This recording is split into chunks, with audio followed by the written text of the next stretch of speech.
most. Oh, God! Oh, my God! What the hell was that? 20 disaster movies, 7 levels. This is the ultimate disturbing disaster movie Iceberg. We'll start with some of the, frankly, sillier disaster movies, but the further we get, the more nihilistic and disturbing they will become. Let's start at the tip of the iceberg. Level 1. 2012-2009. 2012 follows Jackson Curtis, a struggling writer who discovers the world will end when solar neutrinos hit Earth's core, destabilizing the planet's crust.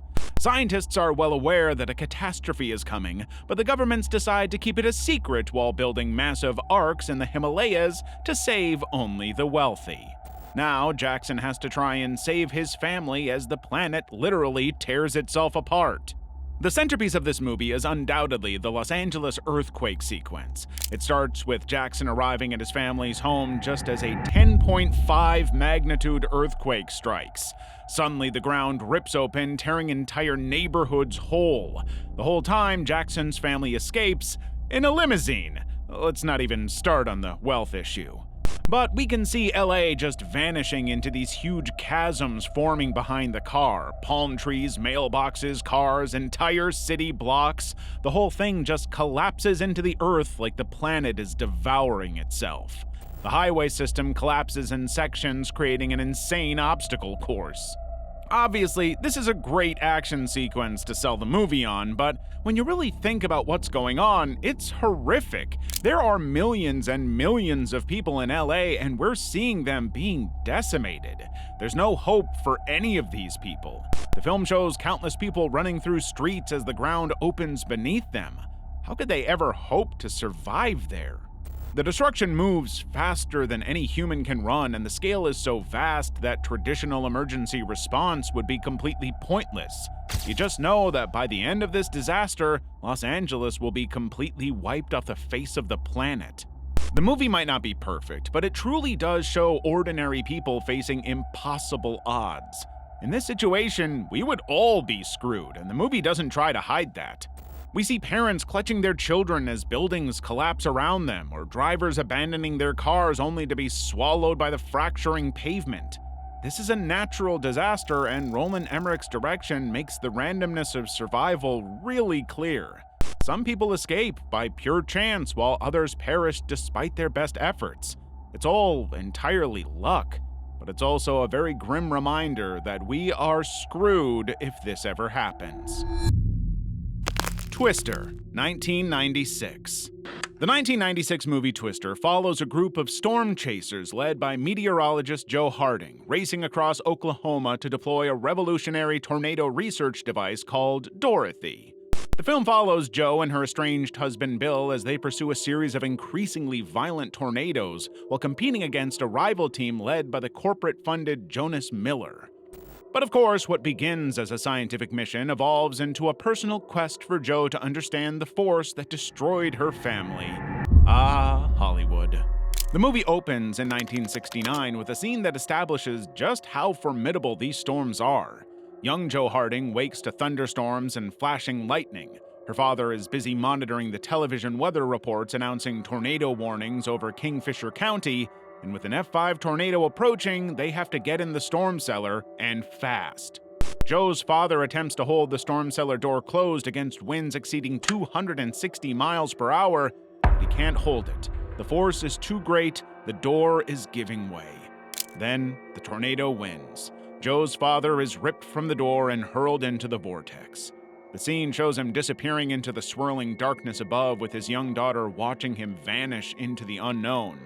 And yes, we should point out that there are some logical inconsistencies here. Joe and her mother remain unharmed even though they're just feet away from where her father was pulled into the storm. It does kind of suggest that the tornado was just picking favorites. But regardless of that, it's a great way of establishing the tornado's power in a really scary way. From this moment on, that childhood trauma becomes Joe's adult obsession as she's driven by the need to understand what took her father. The Dorothy device represents her attempt to probe the interior of tornadoes and gather data that might prevent similar tragedies. Her research becomes a form of revenge against the force that destroyed her family. Look, there is an argument that the tornadoes in this movie are deliberately chasing the characters in some weird supernatural way. I mean, they demolish buildings, flip vehicles, and hurl debris in such a way that it does start to feel kind of targeted. But the force of the storm as a villain is never ignored. Weather is actually pretty scary because of its power. Seeing a grown man taken by a storm is pretty freaky, actually. The Poseidon Adventure, 1972. 1972's The Poseidon Adventure kicks off when the SS Poseidon capsizes on New Year's Eve after a 90-foot tidal wave strikes this aging luxury liner. The ship flips completely upside down, trapping passengers in an inverted world. The ceiling is the floor is the ceiling, and a whole lot of people are about to die.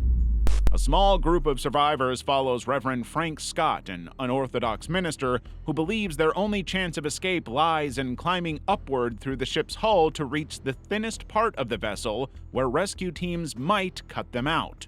The alternative is to wait in the ballroom for help, but then explosions rock the ship and seawater floods the space, drowning everyone who stayed behind. So, not a great idea. From that point on, the movie subjects its characters to increasingly horrific fates. Akers, the ship's steward, falls to his death during an explosion while climbing a ladder in the ship's access tunnel. Belle Rosen, an elderly woman who was once a champion swimmer, dives into a flooded corridor to save Reverend Scott when he becomes trapped underwater, and she succeeds, but then imminently suffers a fatal heart attack, dying in Scott's arms as her husband Manny watches helplessly. But then the surviving group reaches their final obstacle.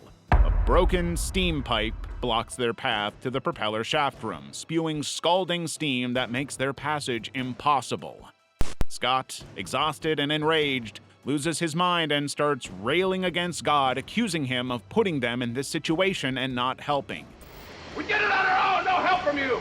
He leaps across the flaming oil to reach the steam valve, grabbing the red-hot wheel with his bare hands, but the scalding steam burns his hands as he hangs there, turning the valve while screaming at God, demanding that he be sacrificed to save the survivors. Well, Scott successfully shuts off the steam, clearing the path for the others, but he cannot climb back to safety. He tells the remaining survivors they can make it, instructs Rogo to lead them through, and then deliberately releases his grip on the burning valve wheel, plunging his body into the vat of flaming oil below, disappearing into the fire that has consumed so many others. There's probably a religious metaphor there somewhere. Level 2. Volcano, 1997. 1997's Volcano kicks off when a sleeping volcano awakens beneath Los Angeles. The first victims turn out to be some innocent subway workers who burned to death as a result of the magma. Mike Rourke, the city's emergency management director, now has to investigate alongside seismologist Dr. Amy Barnes as the Earth literally opens up beneath one of America's largest cities. The disaster unfolds from there. First, tremors shake the city, then utility workers die in agony from superheated gases. The La Brea tar pits begin to bubble and hiss. The ground splits open, swallowing a scientist into a crack filled with deadly volcanic gases. Basically, LA becomes a death trap with a river of lava flowing through it. But hey, at least LA has a flowing river for the first time in quite a while. And we see many cases of death by burning. But what's so disturbing is not that, it's karma. Meet Stan, an MTA chairman who initially opposed shutting down the subway lines, putting countless lives at risk through its stubborn refusal to acknowledge the danger. Later in the movie, he finds himself in a subway car with an unconscious train operator, lava flowing directly beneath the metal floor grating. His shoes begin melting from the heat as he carries the man towards safety. Stan reaches the exit only to discover that lava has formed a pool directly in his path. The gap to safety is too far to jump while carrying another person, so in a split-second decision, he leaps into the molten rock, landing feet first in the lava as his legs immediately begin to dissolve as the extreme heat consumes his lower body. Even as he sinks into the molten rock, Stan uses his remaining strength to hurl the unconscious man to safety. Well, that's good of him, but all of this is his own fault, so now we see him simply vanish into the molten rock. lava consumes everything it touches without hesitation, leaving people just seconds to react before being burned alive, if they even get that. At the beginning of M. Night Shyamalan's 2008 film The Happening, people in Central Park suddenly stop moving, then start walking backward. Then, out of nowhere, a woman sitting on a bench removes her hairpin and drives it through her neck. Slowly, we start to discover that plants are releasing neurotoxins that cause people to lose their self-preservation instincts, and it's spreading through the northeastern United States. The film follows science teacher Elliot Moore and his wife Alma as they flee Philadelphia with their friend Julian's daughter Jess. Look, we're not going to tackle the logic of this movie because, come on. But we do have a scene to talk about. Construction workers on a Manhattan building site are having a normal conversation when they hear a loud thud and discover that one of their co-workers has fallen from the building to the street below. Then another body hits the ground, and another. Suddenly they realize that high above them, the workers are calmly walking off the top of the half-built building in slow motion, willingly. This is what's so messed up about this generally pretty bad movie. These humans are totally normal, rational people who are stripped of their rationality and survival instincts because they breathed. Shyamalan's approach to violence in The Happening is not the typical horror film approach. There's no super gross-out gore or insane supernatural possessions going on. These people die because they've been infected by a neurotoxin that removes their ability to protect themselves. They just do it. It's so random that the toxin doesn't discriminate. It affects children, adults, the elderly, anyone who gets exposed. That all escalates to the point where we see a teenage boy being shot by paranoid survivors, people in groups of any size being targeted by the plants, and even isolated individuals eventually succumbing. There's no logic to who lives or dies beyond the size of groups and proximity to vegetation. If you work around plants, you're basically doomed. The Impossible, 2012. The Impossible follows the Bennett family, Maria, Henry, and their 3 boys, on vacation in Thailand when the 2004 Indian Ocean tsunami strikes their resort while they're in the pool. Maria and eldest son Lucas get swept away by the surge while Henry and the 2 younger boys are separated. We all know exactly what's happened during this horrific real-life event, but the film really puts us in that position where the water hits as the churning mass of debris that completely wipes the place clean. Maria is slammed against a glass wall which shatters on impact. She's immediately underwater, tumbling through brown water thick with objects, including a tree branch that pierces her chest. The back of her leg gets torn open by debris, leaving a gaping wound with skin hanging loose. But it's what happens after Maria surfaces that becomes truly disturbing. She swallowed massive amounts of contaminated water filled with organic matter. The film shows her coughing up what looks like plant vines and debris, this thick, stringy material that she has to pull from her throat while Lucas watches in horror. It goes on so long, it's painful and very, very real. The real Maria Bellon was underwater for 3 minutes, her lungs filling with water and whatever the tsunami dragged inland. In the film, they used blackberry jam and string to simulate what she vomited up, but the effect is genuinely disgusting to watch. The injuries never heal properly for the rest of the movie. Maria's leg wound keeps bleeding, leaving trails of blood wherever she walks. The chest wound gapes open, requiring constant pressure to stop the bleeding. Her body is failing from the inside out as infection sets in and organs start to shut down. She's dying slowly while trying to help her son survive.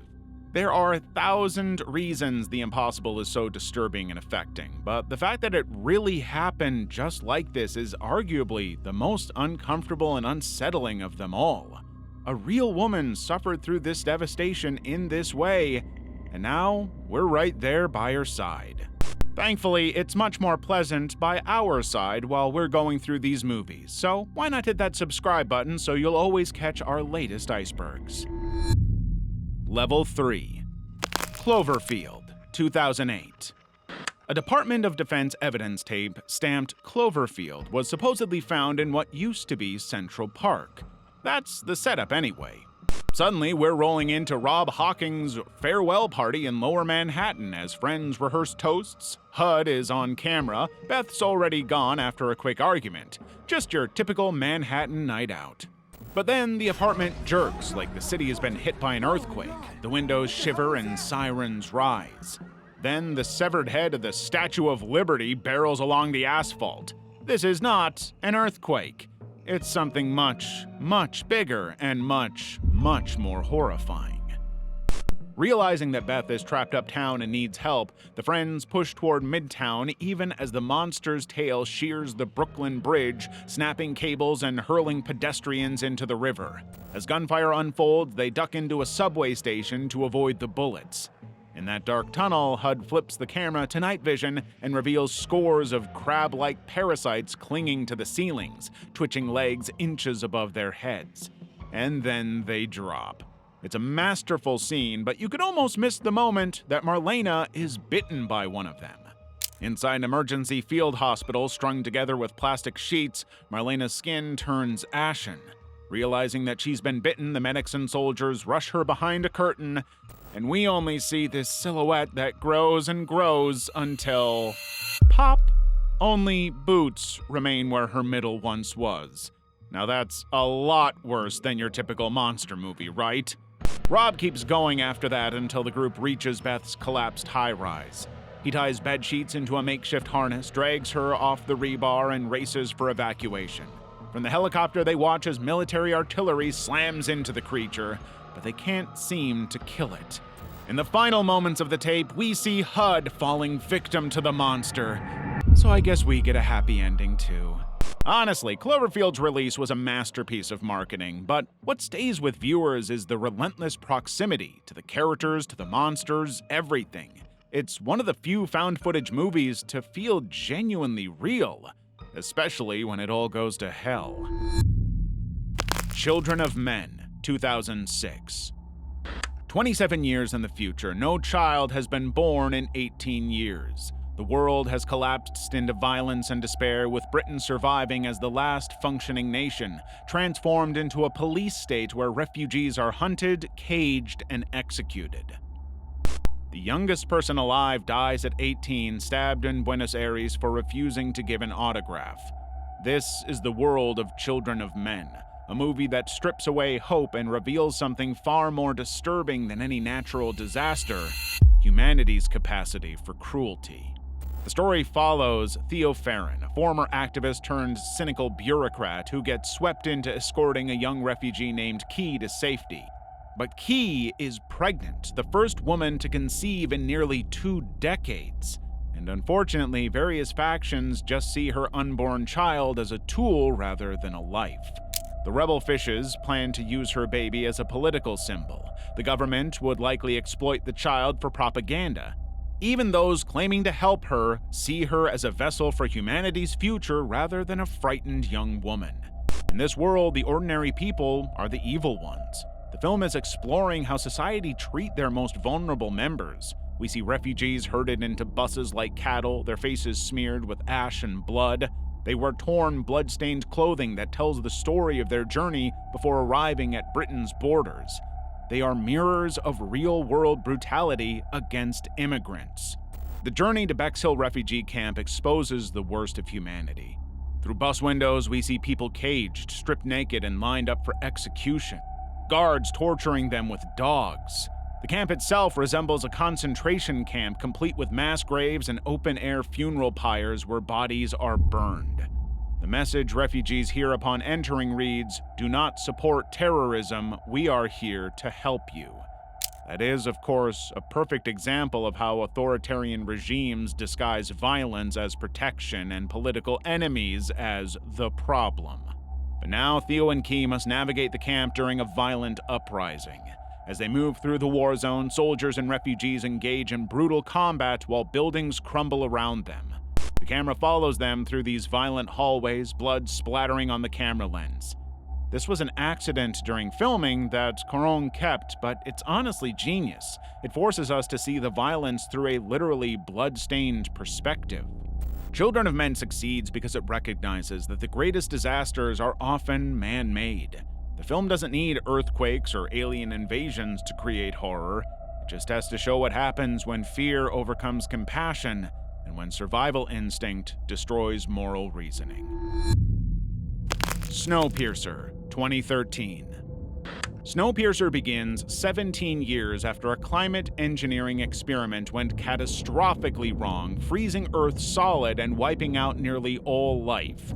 The survivors now live on a massive train that circles the globe on a perpetual track, powered by what's claimed to be a perpetual motion engine. The train operates as a kind of closed ecosystem with a rigid class system where the wealthy live in luxury at the front, while the poor are crammed into the tail section, surviving on protein bars that look like dark jelly. Curtis Everett leads a rebellion from the back of the train, fighting through car after car toward the engine. But what starts as a straightforward action film about class warfare becomes something far more unsettling as the movie peels back layers of what people do to survive. The train itself becomes a central character, each car revealing new horrors as Curtis and his group push forward through increasingly bizarre and disturbing scenes.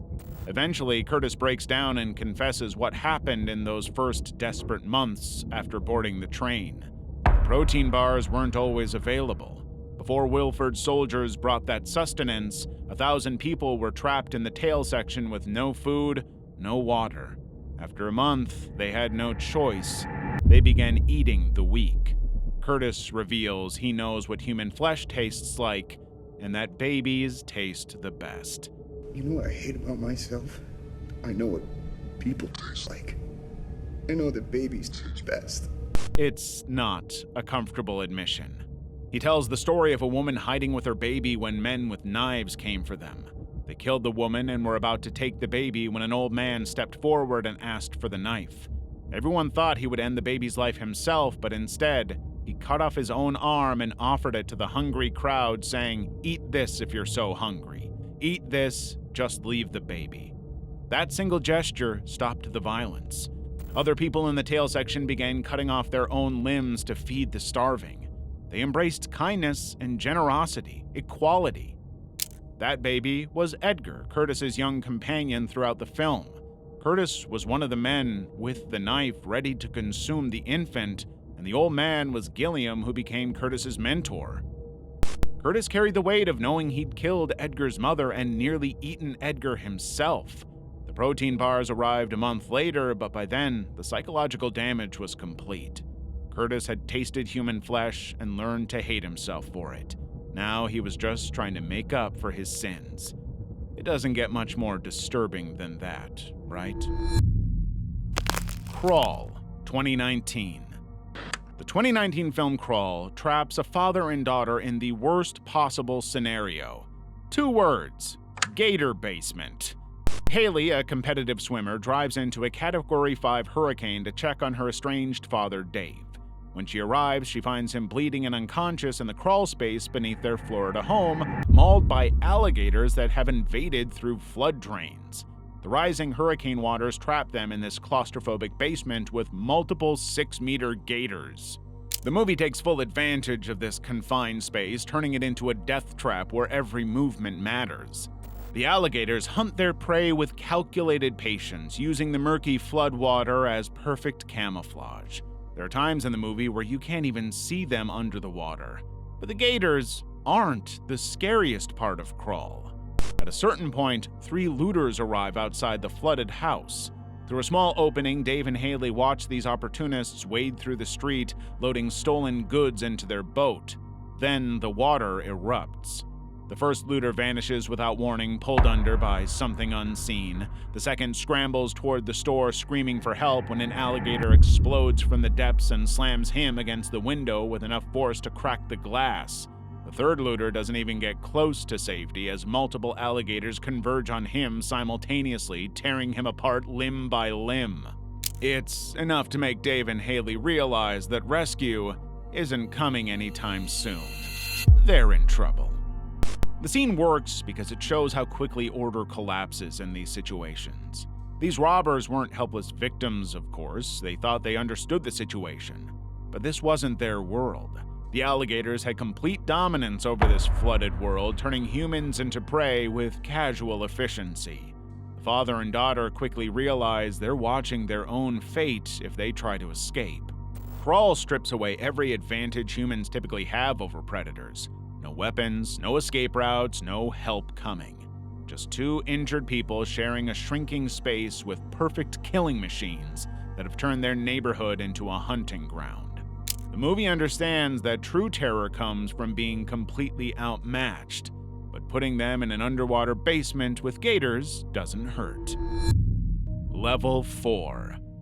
Doomsday, 2008.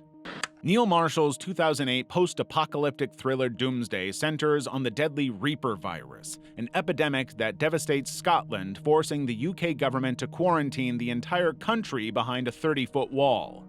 27 years later, when the virus resurfaces in London, Major Eden Sinclair leads a team into the quarantine zone to find Dr. Kane, a scientist who might hold the cure. But once Sinclair's team crosses the wall into Glasgow, they encounter survivors who have regressed into tribal savagery.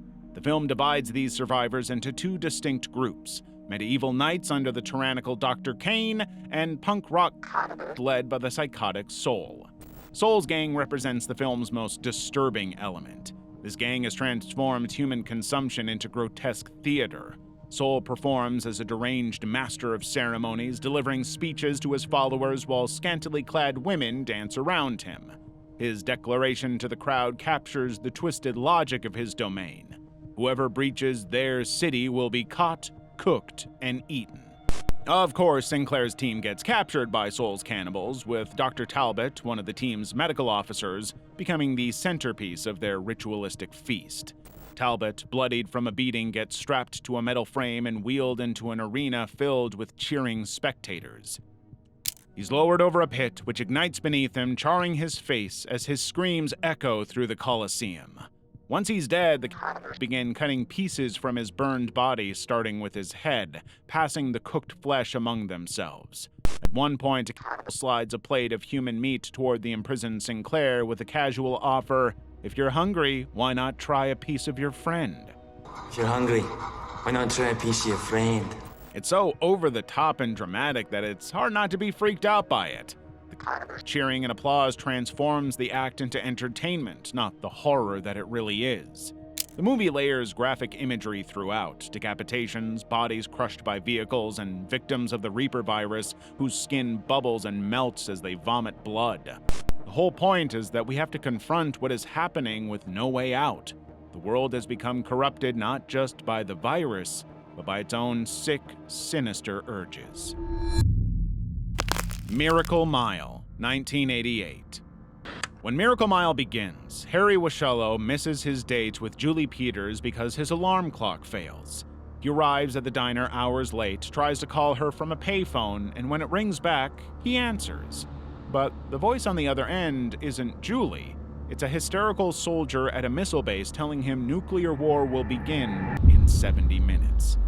Before Harry can process this information, gunshots ring out, and another voice tells him to forget what he heard. As time goes on, the diner becomes ground zero for spreading panic.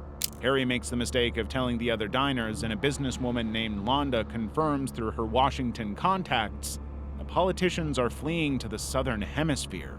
The remaining diners decide to charter a private jet to Antarctica, but Harry abandons them to find Julie.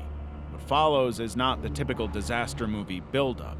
The film moves in real time as Los Angeles transforms into a war zone based on rumors alone and nothing more. Harry's desperate search for Julie becomes a catalyst for the city's breakdown as he inadvertently causes several deaths, leaving him deeply shaken by his own errors. At a gas station, Harry encounters Wilson, a car stereo thief who becomes entangled in this unfolding nightmare. Wilson tries to buy gas with stolen merchandise, offering junk from his trunk, but the police surround them and quickly assume Wilson is robbing the station. The confrontation ends with Wilson fatally shot, his body crushed under a car tire. The panic that he caused goes viral in pre-internet terms. By the film's end, Harry stands atop a delivery van, surveying crashed cars, rioting citizens, and general mayhem, all before a single missile has been confirmed. all because he rang the bell based on one phone call. It's a movie all about how quickly organized society collapses under serious strain, how police abandon their posts when the crisis deepens, allowing normal people to become predators. The nuclear weapons are not the threat, but the fear is. Alive, 1993. Frank Marshall's 1993 film Alive drops you into the Andes Mountains alongside a Uruguayan rugby team whose plane crashes into a snow-covered peak on October 13, 1972. The fuselage slides down the mountain, killing passengers instantly, while others survive with broken bones and internal injuries. From there, it's 72 days of pure degradation where civilized young men discover exactly what they're willing to do when death becomes the only alternative to an unthinkable act. Now, let's get something out of the way up front. The horror of this movie comes from its total, horrific authenticity. This isn't some creative work of fiction dreamed up by screenwriters. It's a real story. The actual survivors consulted on the film. They were university students and athletes from good families at the time. Those authentic details matter because they strip away any psychological distance between the audience and the characters making impossible choices. The authenticity makes it feel real, and that makes it feel even more horrific. At one point, the survivors, having exhausted their meager rations of chocolate and wine, face starvation. They hear on a transistor radio that search operations have been abandoned, forcing them into a situation: eat their dead teammates or starve. The survivors have a serious, practical conversation about their options. This is where the real-life survivors had a key input.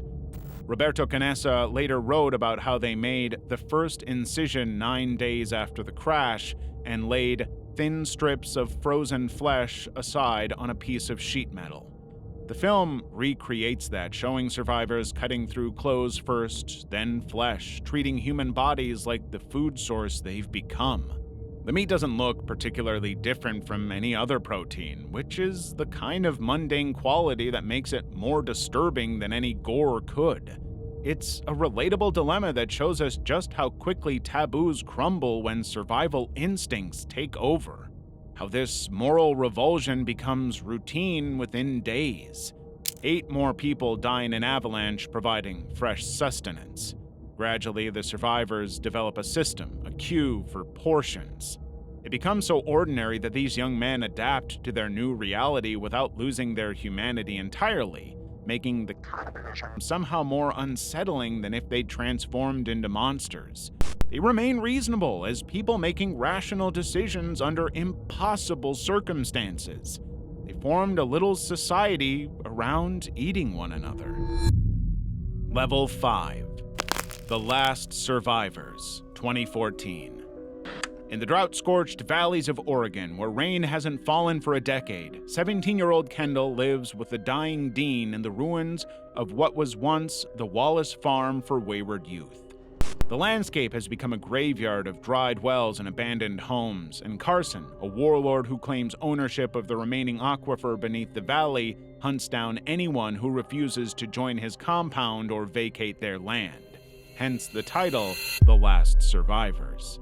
When Carson arrives at Gabriel's farm with his armed followers, he carefully evaluates each family member before executing those he deemed too old or infirm to save. Gabriel has to literally watch his entire family die before reluctantly agreeing to join Carson's group. Limited water means difficult choices, and Carson has already made his peace with playing God. When Carson begins his hunt through the valley, his followers dedicate themselves to the mission, searching house by house and killing anyone they find hiding. People are shot at close range with blood splattering across walls, but the camera maintains enough distance to emphasize to us that this isn't shocking, it's just part of their day. Carson's group includes young followers who have been recruited or coerced into his operation. After all, when society collapses, the distinction between protector and predator becomes meaningless, and children become both victims of and participants in violence. The film normalizes all this violence as inevitable. There's no real space for moral dilemmas or guilt over their actions because they simply do what they must to survive another day. Kendall evolves from a protective sister figure into a skilled killer who can slice throats and shoot multiple attackers without apparent emotional trauma, just like the children did. The transformation happens gradually, suggesting that anyone placed in these circumstances would follow the same path. Even the film's ending offers no redemption or hope. Kendall and Albie escape in their repaired plane, but they leave behind a valley of corpses and the knowledge that survival required them to become killers. The drought continues, and presumably the cycle of violence will repeat wherever they land. That is the cost of becoming the last survivors. Metro, 2013. Metro incorporated the disaster of a catastrophic tunnel flood that transforms Moscow's underground railway system into a watery tomb. The movie follows Surgeon Andrei Guerin and his young daughter Ksenia as they board a routine metro train, unaware that structural failures beneath the Moscow River will soon unleash torrents of water into the aging tunnel system.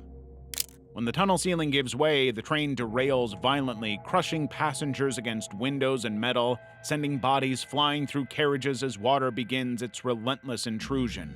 Commuters who survive the crash face electrocution as the flooded tunnels create a deadly electrical grid, leaving corpses floating in the rising water.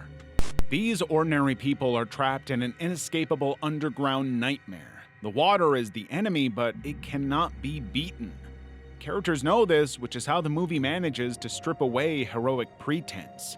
Characters don't make noble sacrifices. They can't. They panic, they fight each other, they make desperate choices. They do everything else. The businessman Konstantinov initially helps others before nearly drowning when tensions explode between him and Garin. Even rescue attempts become horrifying as survivors realize the emergency exits lead nowhere. But then comes the worst thing of all. Mikhail, a terrified courier, refuses to enter a narrow maintenance passage with the other survivors. His paralyzing fear keeps him frozen as a loose train car rolls toward him. The camera captures his final moments, his screams echoing through the tunnel as tons of metal crush him against the wall while water rushes around his broken body. His death is neither quick nor merciful, lasting just long enough for viewers to witness his agony. There's truly no letup as the water never stops rising. It constantly pulls survivors back into flooded sections just as they're near safety, and the rescue teams above assume everyone has drowned when they see the waterlogged bunker walls. In fact, the film's relentless pacing mirrors the water's advance. There's no time to process one horror before the next arrives. It may as well be real time because you truly do feel the stress of the situation as it unfolds. The Road, 2009. The Road opens with the image of a man and his son walking through a scorched landscape where everything has died. There's miles of ash-covered ground, blackened trees that look like bones, and a sky that hasn't seen sunlight in years. Viggo Mortensen plays the father, whose name we never learn, and Cody Smith-McPhee is his son. They're pushing a shopping cart filled with their only possessions down empty highways that look like highways to nowhere. Now, the film doesn't tell us what happened to the world, but then it doesn't really need to. All we need to know is that something large and terrible occurred that wiped out most life on Earth. Now, the father and son are heading south toward the coast, hoping to find warmth and maybe other survivors. But the father carries a pistol with 2 bullets. One for himself, one for his son, in case they get captured by the wrong people. Unfortunately, the wrong people are everywhere. Most surviving humans have turned to because there's nothing else to eat. The father tells his son that they're the good guys who carry the fire, meaning they won't eat people no matter how hungry they get. But the distinction between good and bad becomes harder to maintain when you're starving and everyone you meet might want to eat you. The movie builds tension through these encounters with other survivors. Early in their journey, they hide in the woods when a truck full of armed men drives by. These men wear face masks and carry rifles looking for people to capture. One of them nearly finds the father and son, but the father shoots him dead when the man grabs his son. Later, they discover why these groups are so dangerous. Looking for food and shelter, they enter what appears to be an abandoned house. In the basement, they find naked people chained up like animals. Some are missing limbs that have been cut off and presumably eaten. Captives are being kept alive so their captors can harvest pieces off them over time. The prisoners have basically been turned into livestock, reduced to nothing more than meat to be processed bit by bit.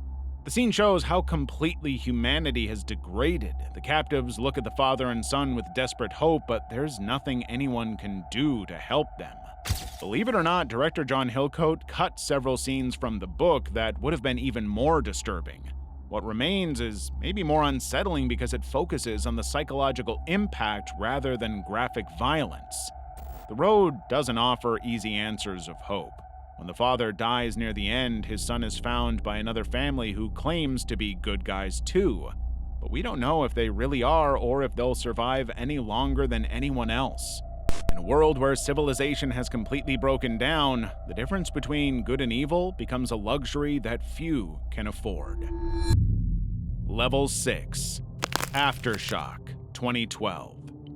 Aftershock follows three friends, American tourist Gringo, Ariel, and the wealthy Pollo, as they party their way through Chile's nightclub scene. While they're out, they meet three women at a club in Santiago, Hungarian sisters Monica and Kylie, plus their Russian friend Irina. The group heads to Valparaiso for what should be another night of drinking and dancing. Unfortunately, an earthquake hits at 3:34 a.m. while they're packed into an underground nightclub, bringing the building down around them, crushing people beneath falling debris. They escape through a tunnel with a cleaning lady who immediately gets hit and killed by a truck the moment she surfaces. What director Nicolas Lopez understood about the 2010 Chilean earthquake was that the natural disaster was actually just the beginning of the chaos. When a nearby prison collapses during the tremors, dangerous convicts flood the streets, turning this from a disaster movie into something far more disturbing as these escaped prisoners begin terrorizing survivors. Law enforcement is nowhere to be found, and the convicts pose as emergency responders, making it impossible to distinguish help from harm. They're roaming the devastated streets in groups, hunting for vulnerable targets. Irina becomes separated from the group and gets captured by the prison gang's leader, forced into unthinkable harm as the convicts' companions watch and laugh. She's completely helpless and forced to suffer. When Gringo discovers what's happening, he attempts to intervene. The convict leader responds by dousing him with gasoline and setting him ablaze, taking him out while they continue to hurt Irina. From that point on, the escaped prisoners continue to hunt down and kill the remaining survivors, showing absolutely no remorse and showing no sign of justice coming to save the day.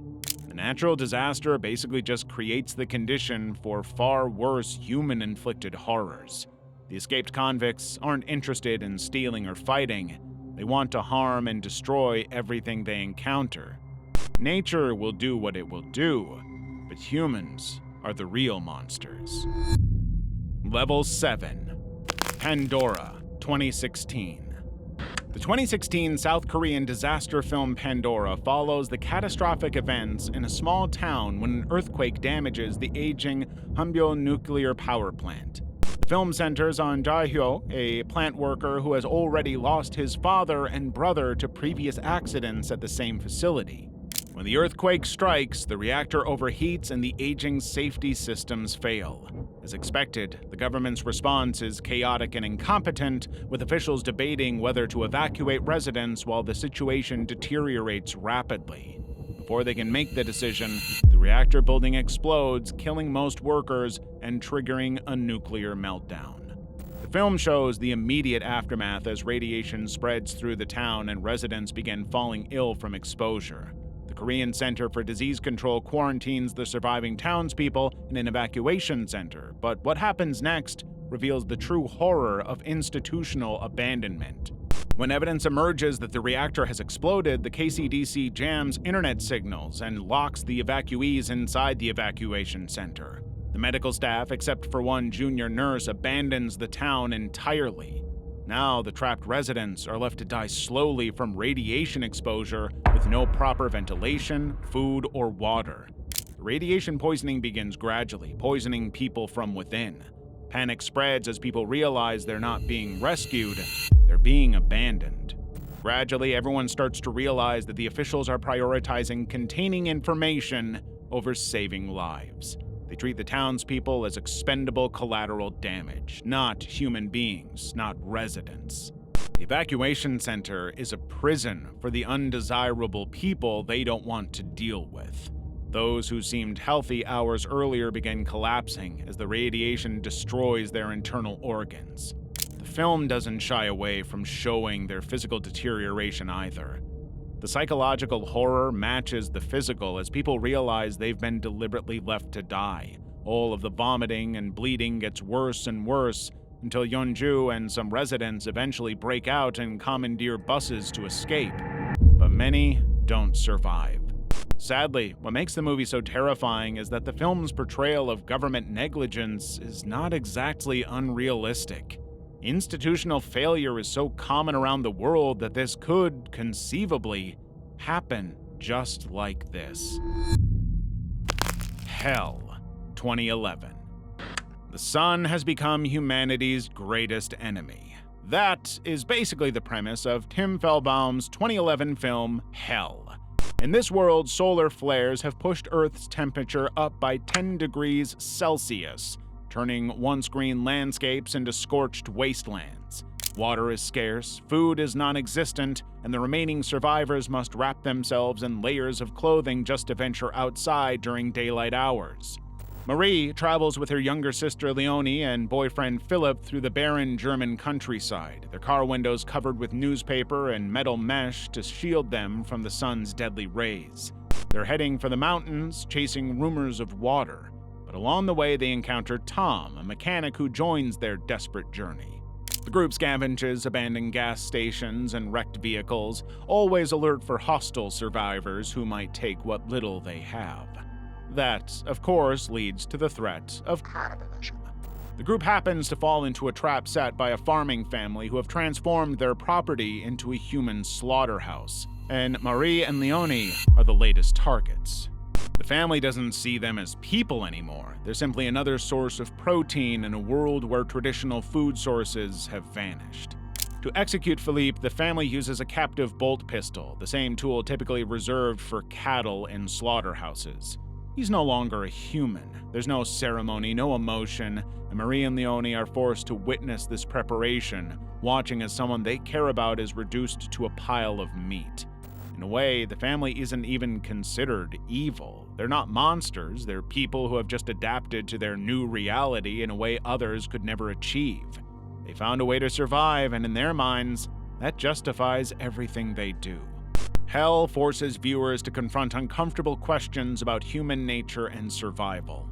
The film suggests that civilization is far more fragile than we imagine, and that ordinary people can become capable of extraordinary cruelty when pushed to their limits.